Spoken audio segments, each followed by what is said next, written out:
I'm the lead guitarist of KISS, as you all know. We're here in beautiful Hamburg, Germany, getting ready for a big show here tonight at the O2 Arena. I'm just excited to be in Europe. We've been over here for 2 months. Well, actually a month so far. The tour is 2 months. It's called the Sonic Boom Over Europe Tour. We're about halfway through it. We're in Germany right now. From here we go on to Scandinavia and other parts of Europe, including France and Spain. So if you haven't seen the KISS show yet, go out. There's still a few tickets left for the shows to come, and we'll be here till the end of June. I grew up in Portland, Oregon, which is the West Coast, just north of California. My mom was very musical. We listened to a lot of classical music. My older brothers were always playing Beatles records. So I had a lot of good influences around the house. And I actually started playing saxophone when I was about, I don't know, 9 or 10 years old.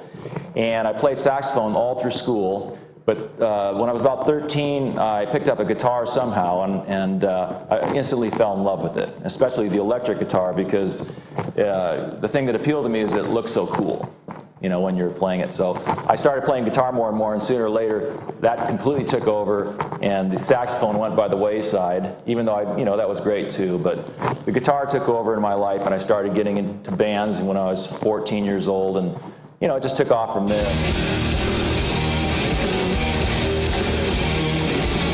I was in a lot of garage bands, and then later on club bands playing cover music, and then before long I formed a band called Black and Blue, and with some good mates of mine. We played around Portland in clubs, but we didn't have much luck there because we were playing our own original music, and it was kind of a hard rock, heavy metal type band, and we just couldn't get a gig because everybody wanted just to hear cover music in Portland. So by 82, 83, we started venturing down to Southern California, to Hollywood, where there was a scene happening. We knew that if we got to LA, we could probably get something going, because there was bands down there like Motley Crue and Quiet Riot, other bands that were starting to do things, and we knew that we could do it too because we thought we were good enough.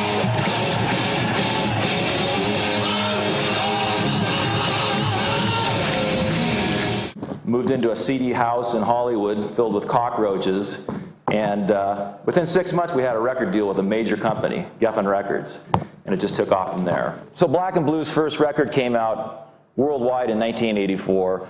We actually recorded our first record in Germany, near Cologne, actually, with Dieter Dierks, who is famous for his work with the Scorpions and another band called Accept. We started doing well. We did another record in 1985, and lo and behold, we were the opening act in the United States for KISS. One of our favorite bands growing up, of course. And we got on the tour with KISS, and that's when I met Gene Simmons and Paul Stanley, and it really took off from there.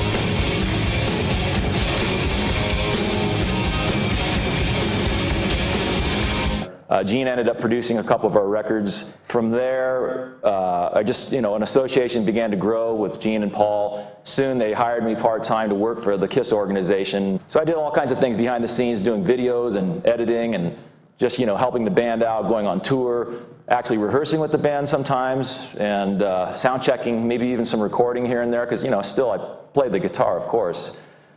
So KISS did the reunion tour with Ace and Peter in 1996, with the makeup was back on, and I was there behind the scenes working, keeping things organized. Fast forward a couple more years, Ace and Peter were leaving the band because there was problems again, the same problems that had come up from before. And I was right there to step in. In 2002, I began my time as the lead guitarist of KISS. We did the KISS Symphony record live with the Melbourne Symphony. It was basically a live 4. That was in 2003.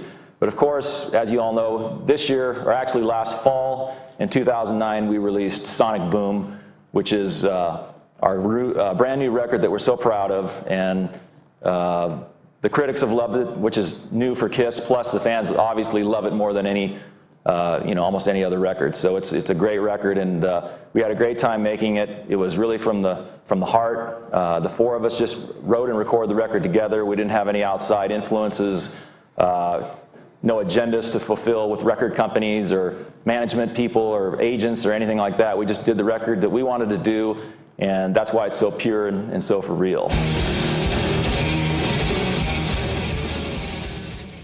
mom was very musical. We listened to a lot of classical music. My older brothers were always playing Beatles records. So I had a lot of good influences around the house. And I actually started playing saxophone when I was about, I don't know, 9 or 10 years old. And I played saxophone all through school.